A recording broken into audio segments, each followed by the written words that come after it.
What's up, guys? I'm gonna be breaking down Twinmotion user interface.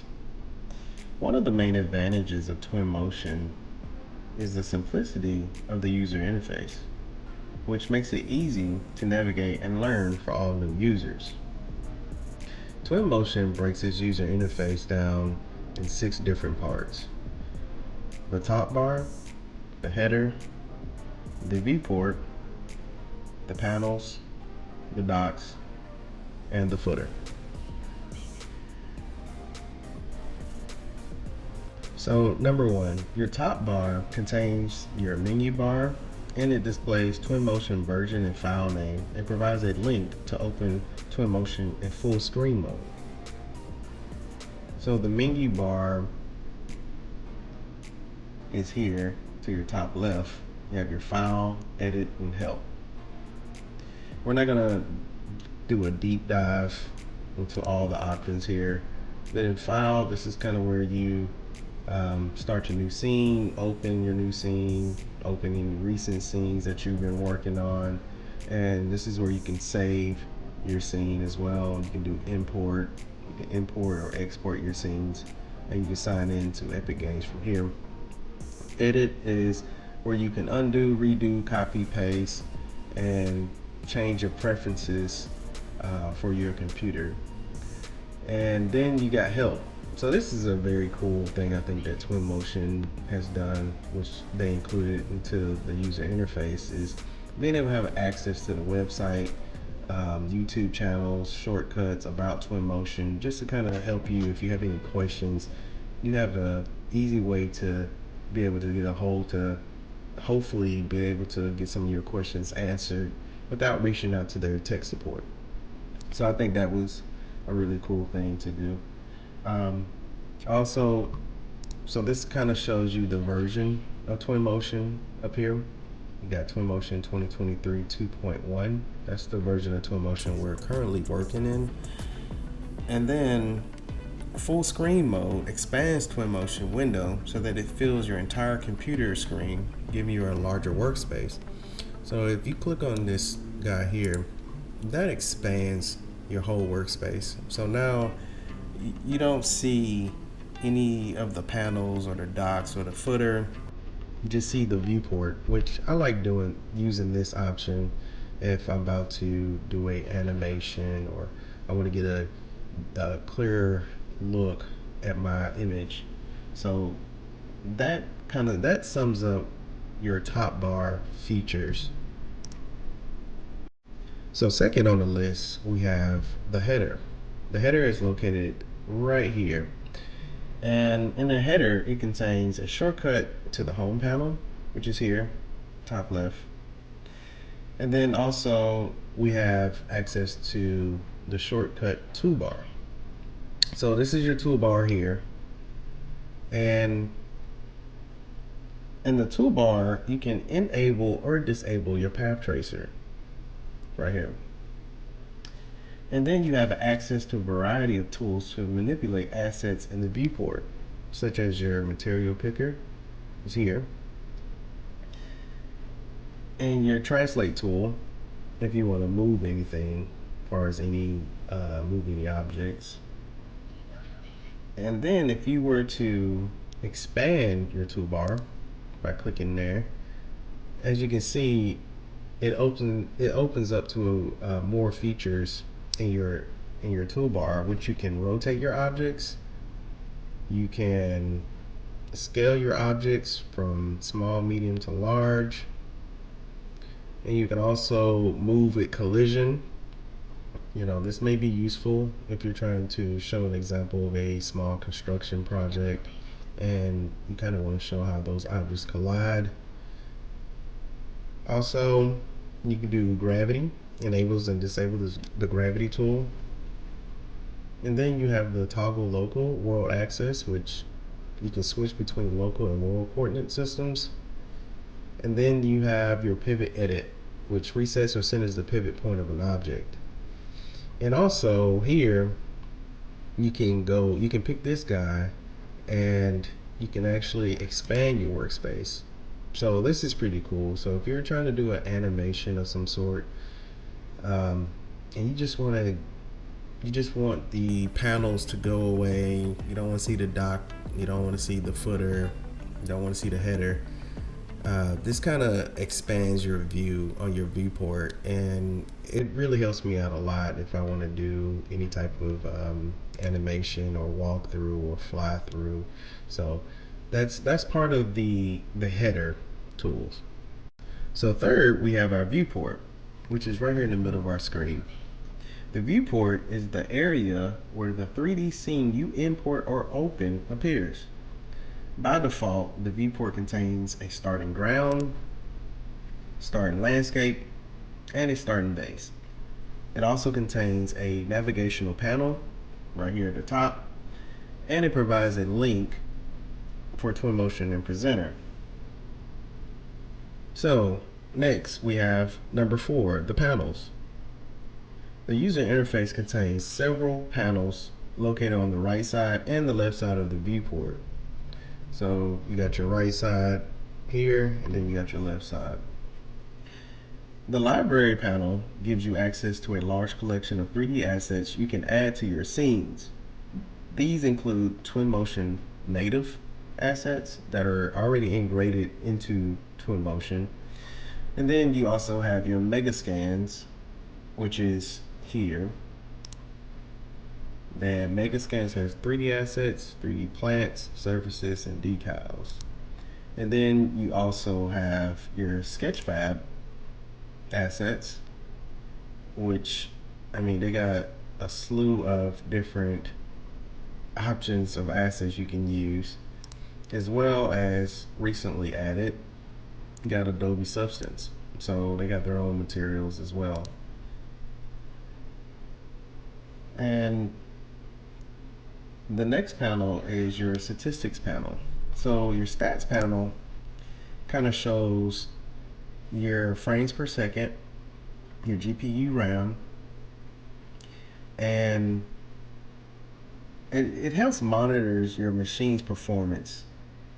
And this is very useful to kind of see if there's anything that you can see that it's not operating correctly, or see how your machine is performing. And also you have your scene panel, which is here on my right side here. So your scene panel contains a scene graph, which is a visual hierarchy of all the elements in your scene. You can use this to organize the elements into containers, change their visibility status, and access the commands you perform on each element. Now, we don't have a model that is in here that can kind of show you the breakdown of everything, but in your scene graph, you can hide your starting ground, you can hide your starting landscape, and you can hide your starting base. Next, we have the XYZ panel, which is down here to your right. So if you click on that, that shows your XYZ panel. And it's a panel that precisely transforms position, rotation, scale, size of objects in the scene, and the position and rotation of the camera in the viewport. Also, you have your view sets panel, which is right next to the XYZ panel. And the view set panel, it's for you to quickly be able to create multiple versions of the same scene using different settings and assets. So we don't have a model in here, but you would click on the plus and then you will add your view set. So this is very useful to create a video that shows a phase of construction from start to finish.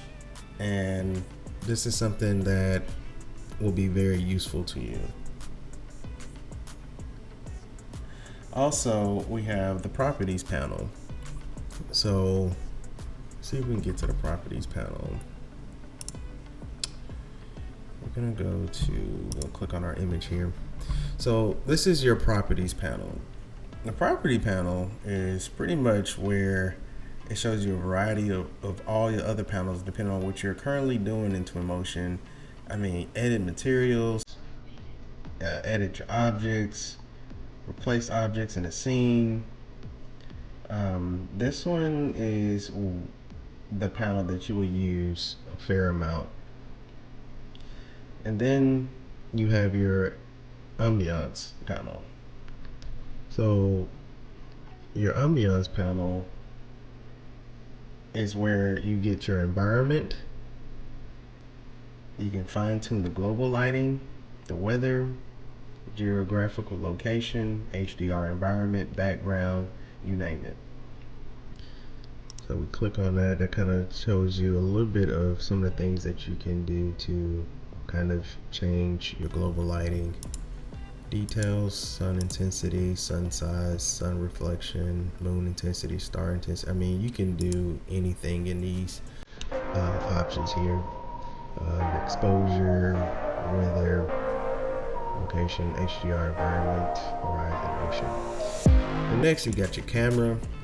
So your camera adjusts the camera field of view, your focal length, your depth of field. That's your depth of field here.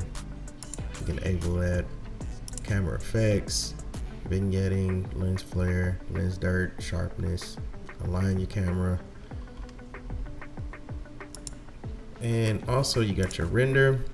So this is where you can select real-time, path tracer mode, lumen, which has been recently added, which is pretty cool, and your screen space reflection, SSR.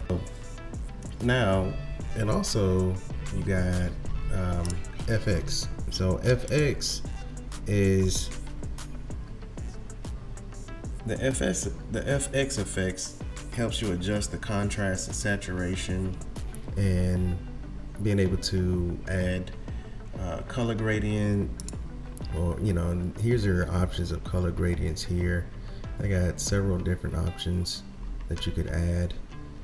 And then you got filter, so you can add a filter as well. I use these on occasion, just depends on what I'm trying to do with my renderings.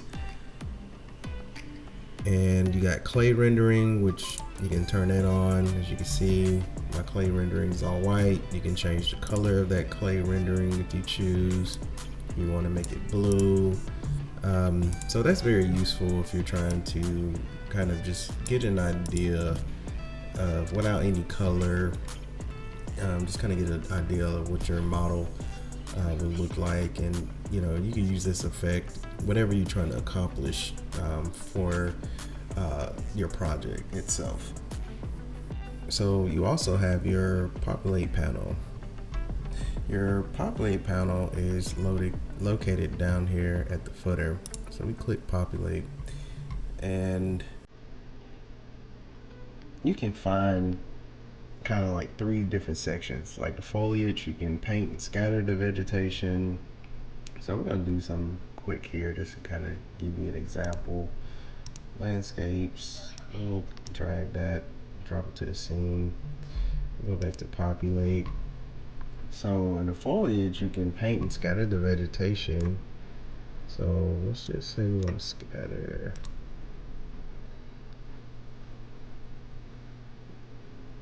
So we gotta drop a model here to start painting it on the surface. So let's go to vegetation.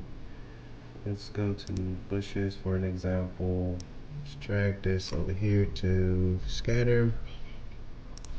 So now I'm going to use our scatter tool. So now in paint, and